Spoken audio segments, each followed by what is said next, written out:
is up, everyone? Corn O'Keefe, back yet again, and as the title implies, I'm bringing in Billy Butcher from The Boys versus Red Hood from DC Comics. Before I get started, I have a couple of things that I would like to say. First of all, I would like to give a huge shout out to Mega Meta for requesting this fight. So, thank you, Mega Meta. And the last thing is, I will be using Billy Butcher from The Boys live action TV series. And for the most part, I will mainly be using post-crisis Red Hood.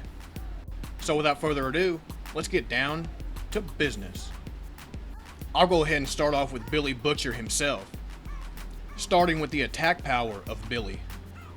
As we know, Billy Butcher can swing his sledgehammer with enough force to demolish a gravestone with only a few strikes. This dude casually killed Mesmer by smashing his head into a sink. However, Billy Butcher's best attack power feat has to be when he demonstrated that he's powerful enough to damage Translucent with his physical strikes alone.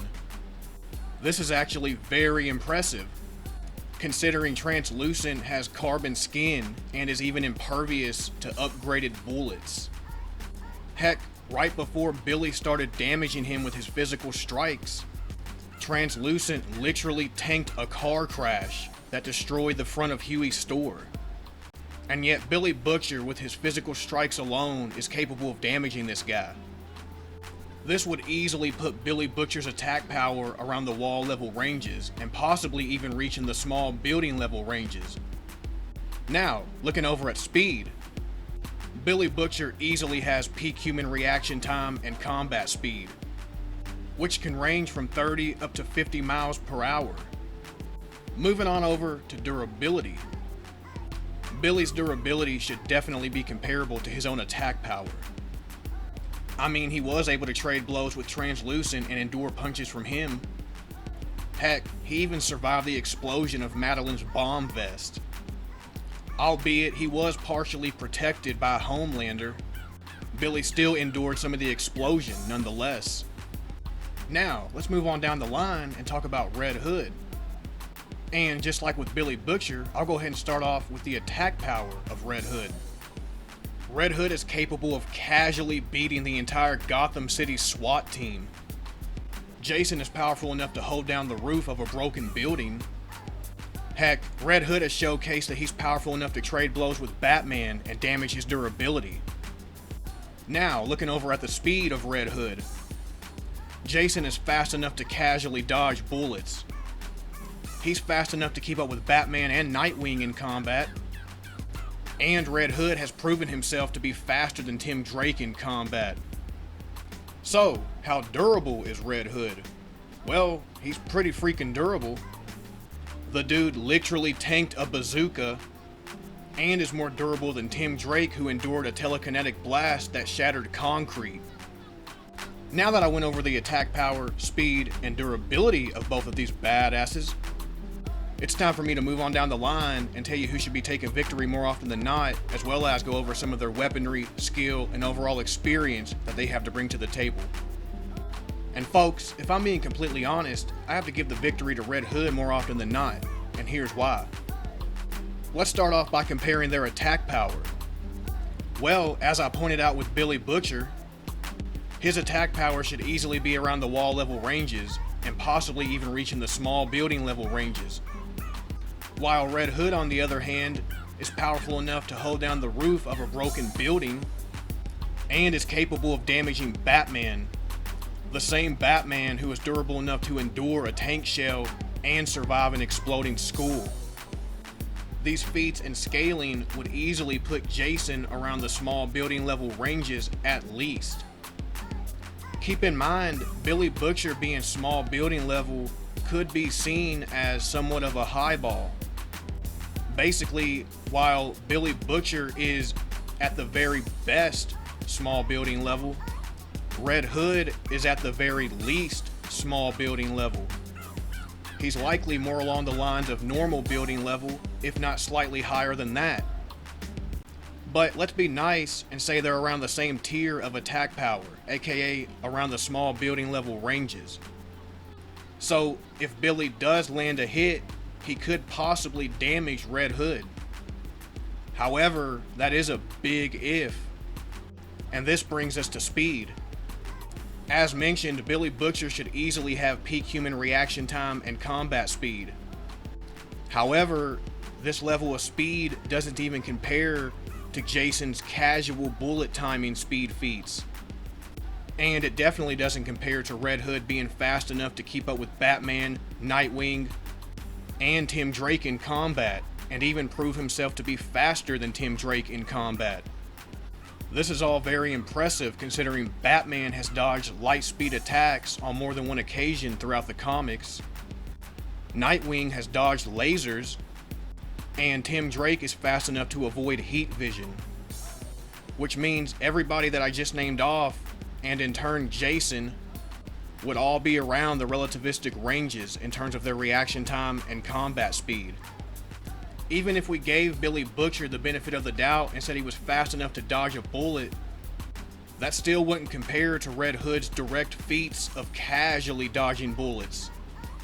And it certainly wouldn't compare to relativistic speeds. So even giving Billy that benefit, he would still be far too slow to even land a hit on Red Hood. But unfortunately for Billy, Red Hood is fast enough to land plenty of hits on him. Even if Billy could land a hit on Red Hood, it may not even damage him at all. Seeing as Red Hood has literally tanked a bazooka. But maybe Billy has some skill and weaponry up his sleeve that could help him take Red Hood down for the count. As the leader of the boys, Billy is a federally trained tactician who has directed successful operations in espionage, capture, and blackmail against even the most powerful superheroes and corporations in the world. Billy is also a clever fighter in his own right. He demonstrates his clever fighting tactics during his fight with Translucent, when Billy revealed Translucent's invisible body by spitting his own blood onto it. However, this doesn't fully stack up to the intelligence, skill, and overall experience that Red Hood has to bring to the table. As we know, Jason has received excellent education and tutoring from Batman, and thus has extensive knowledge on various subjects, which includes science, mathematics, geography, history, and of course leadership. Jason has also proven to be a highly efficient criminal strategist and organizer as the Red Hood. On top of all this, Red Hood is a master martial artist who has been extensively trained by Bronze Tiger, Lady Shiva, and of course Batman himself. Billy Butcher is very impressive, but there's really nothing that suggests he has the same level of intelligence, skill, and overall experience that Jason Todd has. But maybe Billy's gear and weaponry could help him take Red Hood down for the count. Seeing as Billy does carry around a crowbar, sledgehammer, and even methane gas capsules. However, most of Billy's weaponry and gear is nothing new to Jason Todd at the end of the day. Sure, the methane gas capsules could potentially knock Jason Todd out and put him to sleep, allowing Billy to kill him.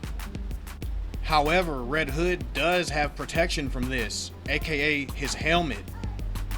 And again, Billy Butcher is far too slow to even land a hit on Red Hood. On the other hand, Red Hood has a very versatile arsenal in his own right, such as his Japanese military-grade cyber armor arm blades, electric gliding wings, various grenades, swords, and etc. etc. Red Hood also has more than enough speed to back up his versatile arsenal. So, at the end of the day, they might be in the same tier of attack power, but Billy Butcher is too slow to avoid Red Hood's attacks, and he's too slow to even land a hit on Red Hood. Red Hood is fast enough to land plenty of hits on Billy Butcher, and has the weaponry, intelligence, skill, and overall experience to back up his speed. With all that being said, it's honestly safe to give Red Hood the victory more often than not. But let me know what you all think down below, and if any of you have any more requests or ideas for any matchups that you would like to see me do in the future, make sure to let me know that down below as well. But as always, have a blessed day, folks. Peace.